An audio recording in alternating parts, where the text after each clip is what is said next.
On entering the house, they saw the child with Mary, his mother, and knelt down and paid him homage. Then, opening their treasure chest, they offered him gifts of gold, frankincense, and myrrh. In the name of the one holy and living God.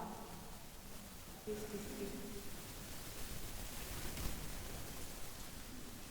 This wonderful story occurs only in Matthew. I think there is something in the human heart that loves to hear stories of journeys.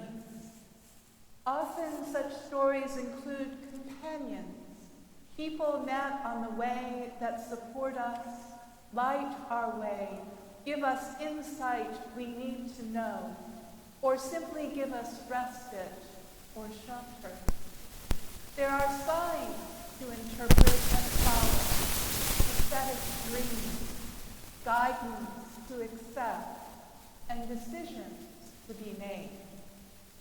Who we are at the beginning of the journey may not be who we are at its end.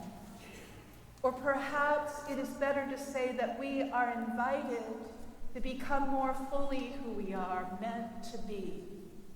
Over and over again in Scripture, our ongoing relationship with God is described as a walk. This is a wonderful thing. It is not only the end of the journey that is wonderful, it is every step along the way that we have in God's presence and walking alongside those whom we love. W.H. Auden wrote a text for a Christmas oratorio that includes these lines. He is the way. Follow him through the land of unlikeness. You will see rare beasts and have unique adventures. It seems I have been in a discernment process for much of my life, not because I have yet to get it right. I have, of course, made my share of mistakes. Here are some things I have learned. God is right there with us along the path. And God does not keep the destination secret, although it may seem that way sometimes. A former priest of mine experienced a zipline passage with his younger son through the cloud forest in Monteverde, Costa Rica. He said it was disconcerting to be able to see only a few feet of the line in front of them extending into the clouds. Suspended above the forest, they could neither see their destination nor where they had started from, yet they had to keep going. He said discernment in prayer is like that. We see only so far, with faith and persistence, and yes, star. We summon the trust, carry on. Darkness and pain are also real. Still, I pray that all of us receive the light of that still proceeding star. Whether the celestial light that guided these wise ones was planet, comet, or actual star, we can acknowledge that God created the lights in the heavens. And when they are not enough, God guides us with other forms of radiance, not least of which is the radiant face of our tiny Savior. One of the gifts God has given us is the capacity for awe. Our catechism in the Book of Common Prayer teaches us that adoration is one of the principal kinds of prayer. Isn't awe one of its components? These days, we use the word awesome so often as a response that it may have lost some of its meaning and power. But that wonderful Psalm 47 that begins, "Clap your hands, all you peoples," has the verse, the Lord, the Most High, is awesome. That, I think, is a legitimate use of the word. The wise men unashamedly show their capacity for awe. I read in a New York Times article that awe may be one of the more undervalued human emotions. Apparently, awe has the capacity to reduce inflammation in the body and improve our health. Yes, the star leads the wise men and us to that place where the Christ child is. Yet along the way, the light and apparent movement of the star inspires awe, preparing their hearts for seeing Messiah. Is it any wonder that having opened their treasure chests and having offered the gifts they have brought, they kneel and pay homage? Matthew describes the material gifts the wise men bring to the baby Jesus: gold, frankincense, and myrrh.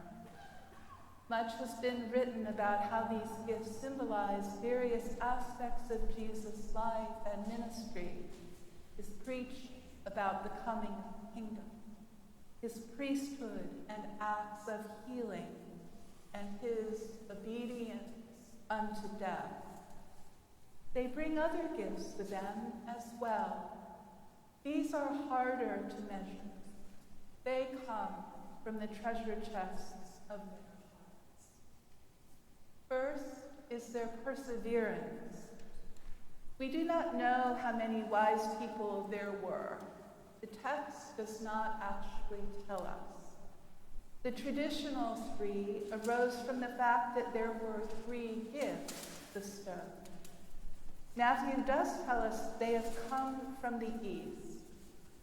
The east, as a geographic location, is ambiguous.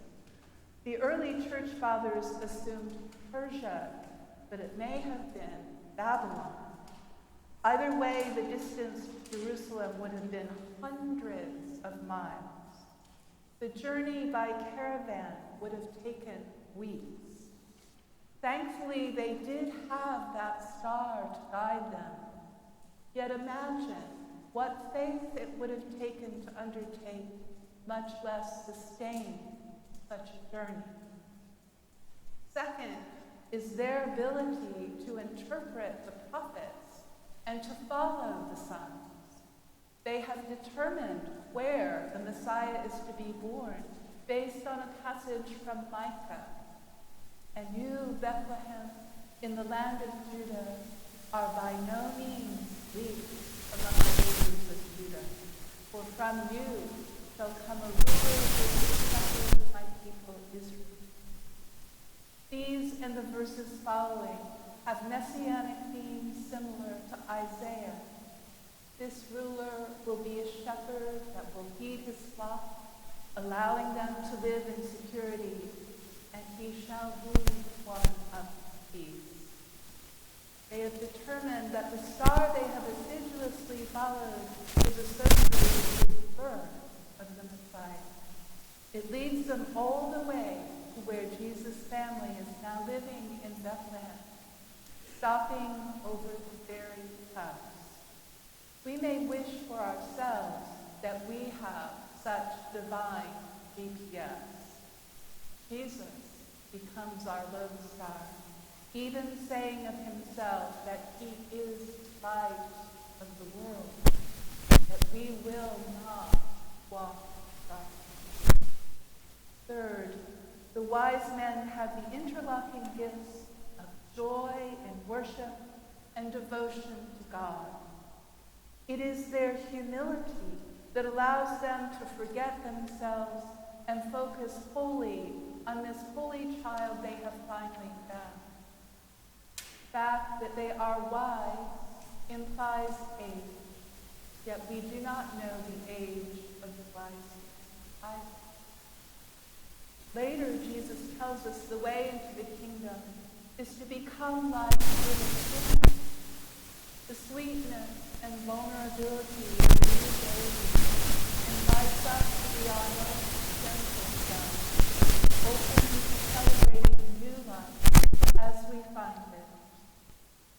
English translation of the text tells us the wise men kneel down and pay homage. The Greek word for homage literally means to kiss the ground, to adore on one's knees. This seems to show a more wholehearted, unfeigned act of worship than the word homage conveys to us. When the wise men had seen that the star had stopped, they were filled with joy. This joy wells up in them. It too is a gift they offer to this tiny Messiah. Finally, we learn that the wise men are warned in a dream to return by another way. They accept this divine guidance, assured of its source. To be open to dreams sent by God, obedient to what the dreams have told them, is their final gift. They protect the child from Herod's rage, a rage disguised by his disingenuous wish to also pay homage.